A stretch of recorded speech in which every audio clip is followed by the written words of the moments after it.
പ്രഭാതവചന ധ്യാനത്തിൻ്റെ പുതിയ എപ്പിസോഡിലേക്ക് ഏവർക്കും ഹൃദയംഗമമായ സ്വാഗതം. നാം സമൂഹത്തിൽ ജീവിക്കുമ്പോൾ ചിലപ്പോൾ മറ്റുള്ളവർക്ക് ചെയ്തതായ ചില ഉപകാരങ്ങൾ നിമിത്തം ചില അപമാനങ്ങളിലേക്ക് അവർ നമ്മെ തെറ്റിദ്ധരിച്ച് കൊണ്ടുപോവുകയും സമൂഹമധ്യേ നമ്മൾ മുറിവേറ്റതായ ഹൃദയത്തോടെ ജീവിക്കുകയും ചെയ്യേണ്ടതായ ചില ഗതികേടുകൾ ചില സമയങ്ങളിൽ സംഭവിക്കാറുണ്ട്.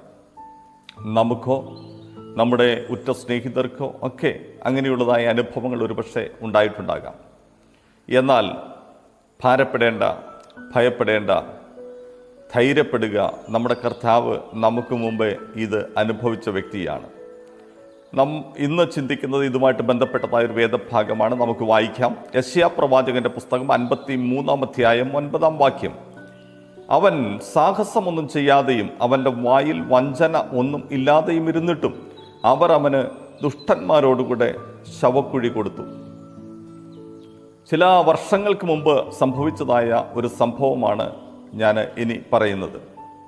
ഒരു കൊച്ചുകുട്ടിയെ തൻ്റെ അമ്മ ചില അത്യാവശ്യ സാധനങ്ങൾ വാങ്ങുവാനായിട്ട് കടയിലേക്ക് പറഞ്ഞയച്ചു. അവൻ്റെ ട്രൗസറിൻ്റെ കീശയിൽ ചില ചില്ലറ തുട്ടുകൾ ഇട്ടുകൊടുത്തു. അവൻ പാട്ടുപാടിയും കളിച്ചും കാഴ്ചകൾ കണ്ടും ഒക്കെ മുൻപോട്ട് പോയി.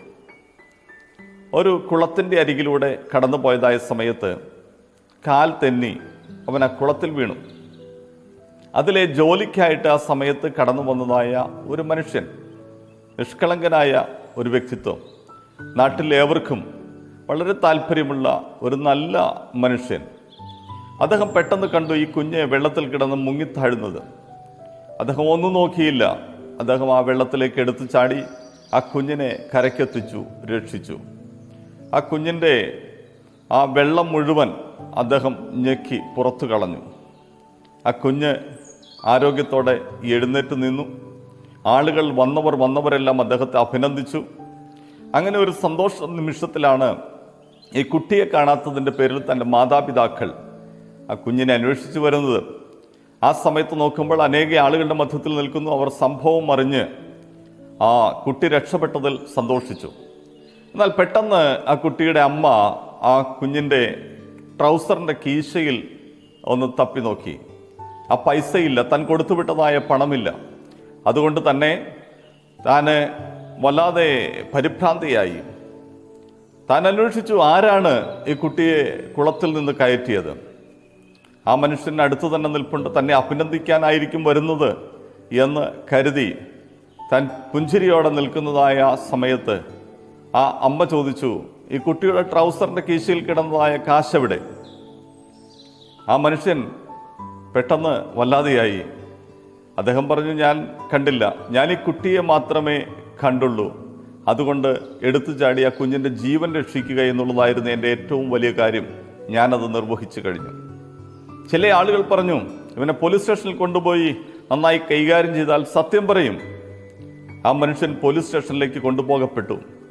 അവിടെ അദ്ദേഹം ചോദ്യം ചെയ്യപ്പെട്ടു. അദ്ദേഹം ഞാൻ എടുത്തില്ല എന്ന് പറഞ്ഞതിൻ്റെ പേരിൽ മർദ്ദനമേറ്റു. അങ്ങനെ ഒടുവിൽ അദ്ദേഹത്തെ വീട്ടിലേക്ക് പറഞ്ഞയക്കുമ്പോൾ ശരീരത്തിലും മനസ്സിലും മർദ്ദനമേറ്റ, മുറിവേറ്റതായ ആ മുറിവോടുകൂടെയാണ് അദ്ദേഹം പോയത്.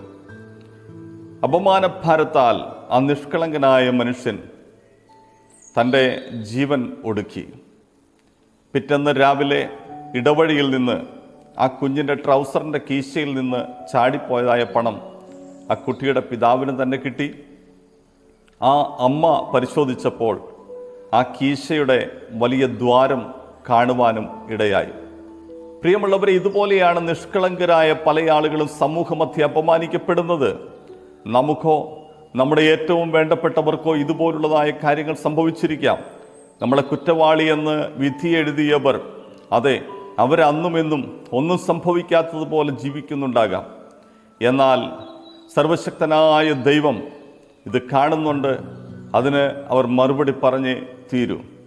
നാം ഇവിടെ വായിക്കുന്നു, അവൻ സാഹസമൊന്നും ചെയ്യാതെയും, നമ്മുടെ കർത്താവ് സാഹസമൊന്നും ചെയ്യാതെയും അവൻ്റെ വായിൽ വഞ്ചന ഒന്നും ഇല്ലാതെയും ഇരുന്നിട്ടും, അഥവാ അവൻ നിരപരാധിയായിരുന്നിട്ടും അവർ അവന് ദുഷ്ടന്മാരോടുകൂടെ ശവക്കുഴി കൊടുത്തു. ദുഷ്ടന്മാർ കുറ്റവാളികളാണ്. ആ കുറ്റവാളികളുടെ കൂട്ടത്തിൽ നമ്മുടെ വാഴ്ത്തപ്പെട്ട കർത്താവിനെയും പരിശുദ്ധനായവനെയും നിഷ്കളങ്കനെയും നിർമ്മലനെയും എണ്ണി എന്നുള്ളതാണ്.